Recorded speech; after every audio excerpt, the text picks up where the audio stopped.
ಏನ್ ಹೇಳ್ಬೇಕು ಏನ್ ಮಾತಾಡ್ಬೇಕಂತ ಮಾತೇ ಹೊಳ್ತಾ ಇಲ್ಲ.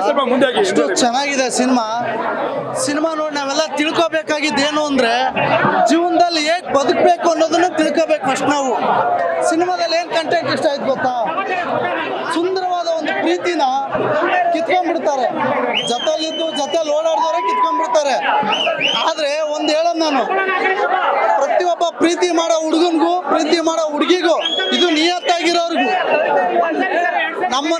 ನಮ್ಮಿಂದ ದೇಹ ಕಿತ್ಕೋಬಹುದು, ನಮ್ಮನ್ನ ಸಾಯಿಸ್ಬಿಡ್ಬೋದು. ಆದ್ರೆ ನಮ್ಮ ಭಾವನೆಗಳು, ನಮ್ಮ ಜೀವನಗಳು, ನಮ್ಮ ನೆನಪುಗಳು ಆ ಭಗವಂತನಿಂದನೂ ಕಿತ್ಕೊಳಕ್ ಆಗಲ್ಲ. ನಮಗೆ ಕೊನೆಗೆ ದುಶ್ಮನ್ ಆಗೋದು ಜೊತೆಲಿರೋರೆ, ಬರೀ ಯಾರು ಅಲ್ಲ. ಒಬ್ಬ ಮನುಷ್ಯನ ಕಿತ್ಕೊಳ್ಳೋದ್ರಿಂದ ಜೀವನ ಅಲ್ಲ, ಸೃಷ್ಟಿ ಮಾಡೋದ್ರಿಂದ ಜೀವನ. ಇತ್ತೀಚಿನ ದಿನಮಾನಗಳಲ್ಲಿ ಏನಾಗ್ತಿದೆ ನೋಡ್ತಾ ಇರ್ಬೋದು. ಈಗ ಮೈಸೂರಲ್ಲಿ ರೀಸೆಂಟ್ ಆಗಿ ಒಂದು ಮರ್ಡರ್ ಆಯ್ತು. ಇದೇ ತರ ಜೊತೆಲಿದ್ದವ್ರೆ ಕೊಯ್ಯೋದು, ಜೊತೆಲಿದ್ದವ್ರೆ ಎಲ್ಲ ಮಾಡೋದು. ಜೀವನದಲ್ಲಿ ಒಬ್ಬ ಜೀವನ ಕಿತ್ಕೊಳ್ಳೋದು ದೊಡ್ಡದಲ್ಲ, ಜೀವನ ಕೊಡೋದು ದೊಡ್ಡದು. ಜೊತೆಲಿದ್ದ ನೆಗಲು ಕೊಡ್ಬೇಕು, ಬೆಳೆದ್ರೆ ಸಾಥ್ ಕೊಡ್ಬೇಕು. ಅದು ಫ್ರೆಂಡ್ಶಿಪ್, ಅದಕ್ಕೆ ನಿಯತ್ತು ಅಂತಾರೆ. ಜೀವನ ಕಿತ್ಕೊಳ್ಳೋದಲ್ಲ. ಒಬ್ಬ ಫ್ರೆಂಡ್ ಜೊತೆಲಿದ್ದ ಬೆಳೆದ ಅಂದ್ರೆ ನಾವು ಖುಷಿ ಪಡ್ಬೇಕು, ಹೆಮ್ಮೆ ಪಡ್ಬೇಕು.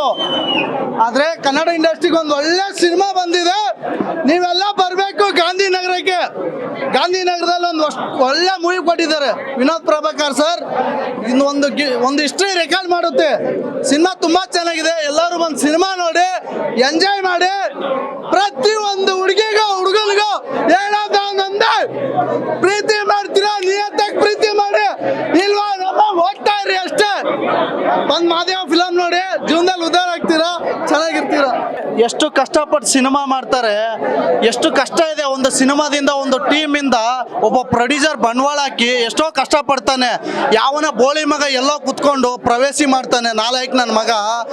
ಇಲ್ಲಿ ಬಂಡವಾಳ ಹಾಕಿ ಸಿನಿಮಾ ಮಾಡಿ ಒಬ್ಬೊಬ್ಬರನ್ನ ಆರ್ಟಿಸ್ಟ್ನ ಕರ್ಕೊಂಬಂದು ಸಿನಿಮಾ ಮಾಡಿದ್ರೆ ಅವನಿಗೆ ಗೊತ್ತಿರುತ್ತೆ ಪ್ರವೇಶಿಂದ ಏನಾಗ್ತಿದೆ ಅಂದ್ರೆ ಕನ್ನಡ ಸಿನಿಮಾ ಇಂಡಸ್ಟ್ರಿ ಹಾಳಾಗ್ತಿದೆ ಅಂತ. ಬೇವರ್ಸಿ ನನ್ನ ಮಕ್ಕಳ ಬೂಟಲ್ಲಿ ಹೊಡೆದು ಒಳಗಡೆ ಹಾಕ್ಬೇಕು ಫಸ್ಟು, ಅವಾಗ ನಮ್ಮ ಕನ್ನಡ ಇಂಡಸ್ಟ್ರಿ ಆಗಲಿ ಎಲ್ಲಾಗ್ಲಿ ಮುಂದೆ ಬರುತ್ತೆ.